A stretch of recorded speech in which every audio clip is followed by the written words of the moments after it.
ऊंचे ऊंचे पहाड़ों के बीच एक छोटा सा गांव था। चारों तरफ देवदार के पेड़, पहाड़ों से उतरती धूंध और नीचे बहती एक पतली सी नदी।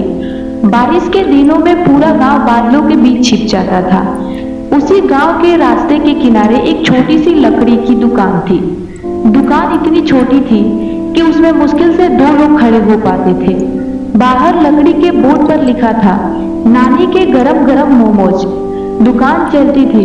गांव की बूढ़ी नानी गौरी। नानी की उम्र 70 साल से भी ज्यादा थी, लेकिन सुबह होते ही वह दुकान खोल देती। चूल्हे पर पानी चढ़ाती, बांस की टोकरी में मोमोज सजाती और आने जाने वाले यात्रियों को मुस्कुराकर आवाज देती, आओ बेटा, पहाड़ की ठंड में गरम गरम मोमोज खा लो।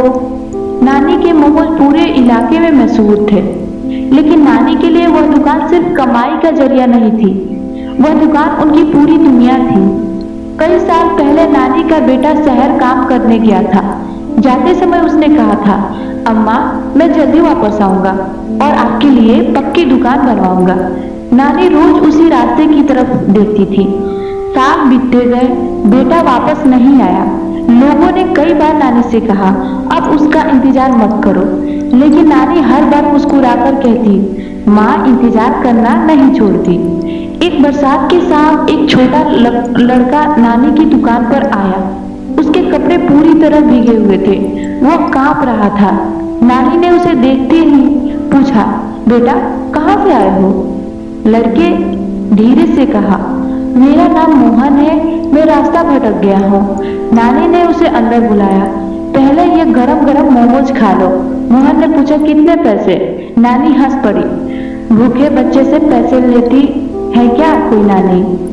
मोहन ने पहली बार किसी को इतनी अपनापन से बात करते सुना था। उस रात बारिश बहुत तेज हुई, इसीलिए मोहन दुकान के एक कोने में ही सो गया। सुबह जब उसकी आंख खुली तो नानी चूल्हे पर चाय बना रही थी। मोहन ने पूछा, नानी आप अकेली रहती हैं? नानी कुछ पल चुप रही, फिर बोली, हाँ बेटा, लेकिन अब तुम आ गए हो ना। मोहन मुस्कुरा दिया। उस दिन से जब भी मोहन स्कूल से लौटता, नानी की दुकान पर जरूर आता। कभी लकड़ी जमा कर देता, कभी मोमोज की टोकरी साफ कर देता और कभी नानी के साथ बैठकर बातें करता। धीरे धीरे दोनों के बीच एक अनोखा रिश्ता बन गया। एक दिन मोहन ने पूछा, नानी आपका सबसे बड़ा सपना क्या है?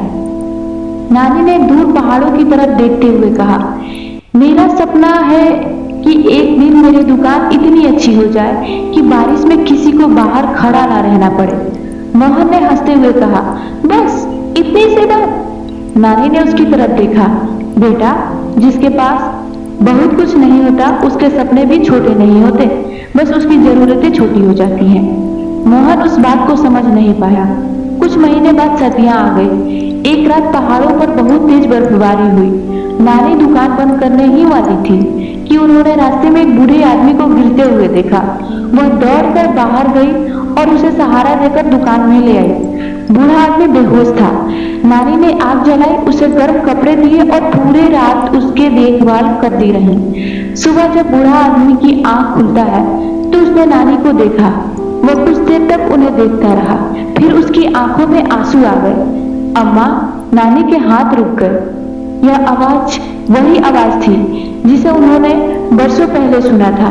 नानी धीरे से बोली, तो वह आदमी उनका बेटा था जो वर्षों पहले घर से गया था। नानी की आंखों से आंसू बहने लगे। उन्होंने कोई शिकायत नहीं की, बस उसके सिर पर हाथ रखकर कहा, और कहा, बहुत देर कर दी बेटा आने में, कहाँ थे तुम? बेटा रोते हुए माँ के पैरों में बैठ गया। अम्मा, मुझे माफ कर दो, मैं लौटना चाहता था लेकिन जिंदगी की परेशानियों में फंसता चला गया। नानी ने उसे उठाया और गले लगा लिया। माँ को बेटा वापस चाहिए होता है, हिसाब नहीं। कुछ दिनों बाद बेटे ने नानी की पुरानी दुकान देखी। टूटी हुई छत, लकड़ी की दीवारें और बारिश में टपकता पानी देखकर उसने कहा, अम्मा, अब आपकी दुकान ऐसी नहीं रहेगी। कुछ महीनों में उसी जगह एक सुंदर सी छोटी दुकान बन गई। दुकान के बाहर नया बोर्ड लगा, नानी की पहाड़ी रसोई, गरम मोमोज और गर्म दिल। लेकिन नानी ने दुकान के कोने में पुराना लकड़ी का बोर्ड संभाल कर रख दिया। मोहन भी बड़ा होने लगा। वह पढ़ाई करके शहर चला गया। जाते समय उसने नानी से कहा, नानी मैं वापस जरूर आऊंगा। नानी मुस्कुराई, मुझे पता है बेटा। सालों बाद एक दिन उसी पहाड़ी रास्ते पर एक बड़ी गाड़ी आकर रुकी। उससे एक जवान लड़का उतरा। उसके हाथ में एक बड़ा सा बैग था। वह दुकान के सामने खड़ा हुआ और बोला, नानी 2 प्लेट मोमोज मिलेंगे? नानी ने बाहर आकर उसे देखा। कुछ पल तक पहचान नहीं पाए। फिर उनकी आंखें चमक उठी। मोहन! मोहन दौड़कर नानी के गले लग गया। उसने नानी के हाथ में एक छोटा सा डिब्बा रखा। ये क्या है? नानी ने पूछा। मोहन ने कहा, आपके लिए। डिब्बे के अंदर वही पुराना लकड़ी का बोर्ड था जिसे नानी ने वर्षों पहले संभाल कर रखा था, लेकिन उसके पीछे एक नई लाइन लिखी थी, जिस नानी ने मुझे रास्ता दिखाया उसकी दुकान मेरा घर है। नानी की आंखों से आंसू निकल पड़े।